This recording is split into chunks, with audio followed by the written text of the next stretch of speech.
আসসালামু আলাইকুম বন্ধুরা, সবাই কেমন আছেন? আশা করি সবাই ভালো আছেন। আকাম তো একটা করে লাগছিলাম, ডাল ধরুন সিদ্ধ বয়াইতেছি। কই ডাল সিদ্ধ করার লাগে মানে খাইতে পারি না, যে গলা পানি কম হয়ে ডবি লাগেছি। আর এই তো হয়ে গেল গাজর, রসুন, পেঁয়াজ এগুলি সব রেডি করে লইছি। অনেক তরকারিটা সিদ্ধ বয়াই দিব, মানে চালসা দিয়ে দিছি। ঠিক আছে, তরকারিটা সিদ্ধ করে পরে মশলা হেড করুন, তেল মেল দিয়া পরে বয়াই দিব। কিন্তু এখন তরকারিটা নিয়ে বয় দিই। ঠিক আছে, তো এই হচ্ছে হালচাল।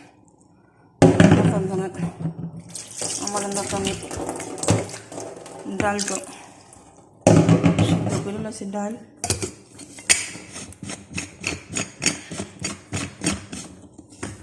এখন তাহলে এটা 20 মিনিট লিয়ে দিয়ে দেবো। আর এখানে তো আম কাটা লইছি, রসুন মানে কুচাই লইছি, আর এই তো পেঁয়াজ, আর হ্যাঁ মাছ, খালি ধনিয়া পাতাটা বাহি। এখন চাল ভিজা লইছি, চালের পানি লইয়া রয়েছি। আর এখন আমার লাগে চাপটি এই চালটা ব্লেন্ডার ভিজলে ব্লেন্ডার করে তুলে আমার চাপটি করতে পারবো। আর এই তো আমার ডাল। ঠিক আছে, আর এই তো এখন সজনা ডাঁটা সব কিছু আমি দিয়েছি। এখন ডালটা দিয়ে দিব, এখন লবণ দিয়ে দিছি। ঠিক আছে, এই তো ডালটা দিয়ে দিলাম। যত আম দিয়ে টক রান্না করবো, এর লাগে একটু পান্য করবো। ঠিক আছে,